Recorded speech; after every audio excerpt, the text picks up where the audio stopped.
We got smoked out. 'Twas a door with no windows by which to escape. Last one out is a charred grilled steak. A couple of services, and we were through. Along us at the bed, we were all a happy crew. Coughing and hacking, we left that shack with the quickness. We only look back when we reminisce. Next were the Bible studies from house to house. Doc prayed, please God, work everything out. Now there was only a few of us God-fearing people. We love them hearts, but we need a church with a steeple. So Doc with his wife, Twinkie and Trenton in tow, held church in their home on the second floor. You'd walk through the door and up a flight of stairs, and there in the living room was several rows of chairs. It was amazing, so church-like. Nothing about it was plain. Why, even the windows were glass stained. The church was set up and taken down every week. The choir stood proudly up front and sang to Doc and their empty seats. Sister Bev was minister of music, choir director, but heavy with child, so we had to patiently wait. Deacon Hill said, church is right upstairs in the house. Why is she always late? Most members in the house, 10 families strong. Most had kids, so we weren't really that small.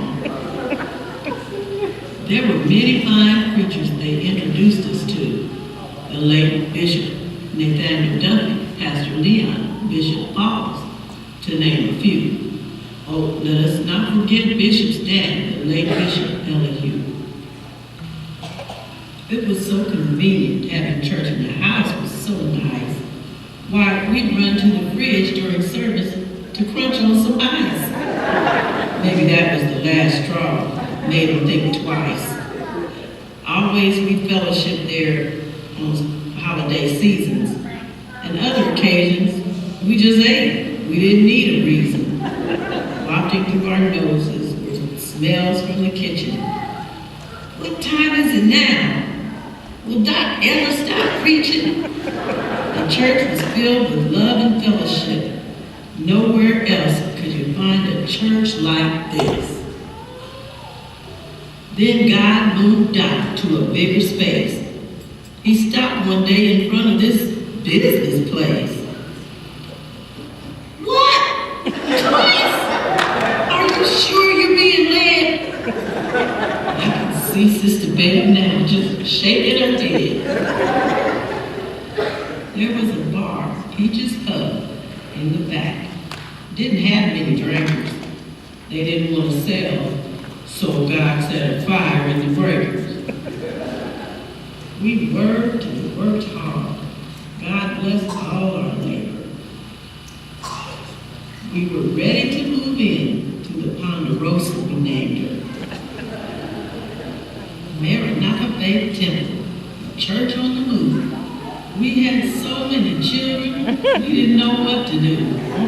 Deacon Hill said, Doc, we need to preach now. Go forth, Deacon Hill. I know you can teach them. We showed them much love and gave them the word. Then came their parents because of the good things they'd heard. About 78 or 79, Maranatha was doing fine. Soon, the devil was cold tripping.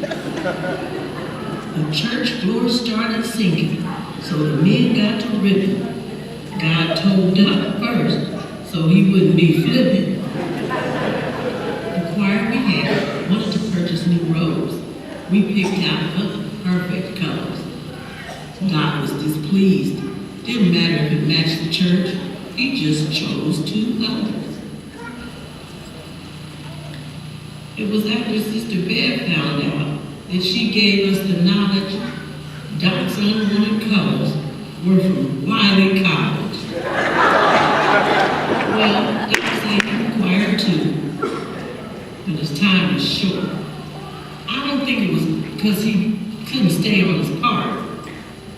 Sister Bev was truly smart though. She encouraged him to do a solo. He stood out front and loud and strong, he bellowed out, "I am so grateful." The name changed in '81, and if the truth be told, Doc said, "We can't have no MFC on our robes." It was in Maranatha. We met another preacher who taught us Sunday. She prayed, we fell. But when she prayed for Doc, he said, "The flow I will not touch." She took us to another level. We had explored. She left, came back, laughed, and said, "Y'all think y'all really praising the Lord?" Maranatha grew. The neighbors were barking. Maranatha members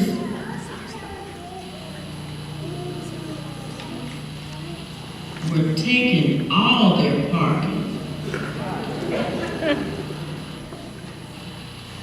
We went to 2 services to alleviate conflict and pressure. It worked for a while, but we had to take other measures. In October '91, after much prayer and thought, this church on Wood Road was what we saw. On Hoover, we'd done all that we could. We had to move on. But we made her look good. At Maranatha Wolf, again, we were running out of space. So we started a campaign to add on to the place. Construction had begun, but the wrong bricks were used. Doc was upset, and he said, "Take it down." As we went on with the construction, here we're at the groundbreaking of Maranatha. Our pastor stands proud. Dr. Bev is ecstatic. She's breaking the ground. I know you've had friends that laughed you to scorn. They just didn't know what good things God had in store. Our pastors are innovators, never outdated. Others may try to imitate, but never, ever duplicate. They started higher. Maranatha Sports Camp, many famous athletes ministered about sports of the Lord. Hundreds of youngsters became reborn. We ministered to all ages, children, youth.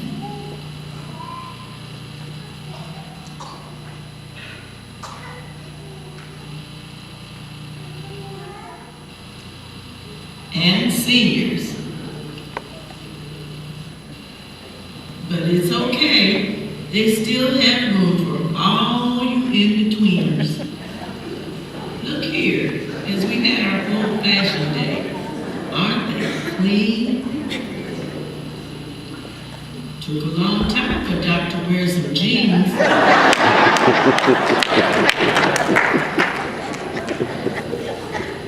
Doc, you were challenged to go to Africa by Pastor Isaac Quay. He couldn't get you to go first. Now you can't stay away. They're world travelers, and we say, hail to the chief. Loved in Africa as he ministers and fixes their teeth. They've gone to Africa, India, and Jamaica, Mom. They've even gone to London, England. Bishop and Dr. Beth have brought the very best to minister to us, like all y'all's family.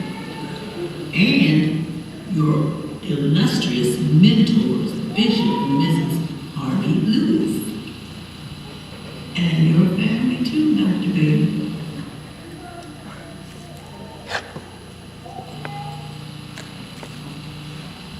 Bishop, you and Dr. Beth lovingly watch over your flock. So we're with you. We support your vision. We'll go forth and possess the land. Let's get behind them and stand. I'm blessed to have been here through good and bad, and yet another name change. We are not the worship center. You two have impacted my whole life. I'm eternally grateful to you, my bishop, and your lovely wife. Dr. Bev, it's you, the reason I'm a member here now. A godly example, wife, leader, mom. After I got saved again, you and Sabrina showed me and Deacon Hill you can stay out all night without getting drunk or high. We were at your house, so we were gonna do right. And Doc, you told me I was your sister. So when there's only family around, can I call you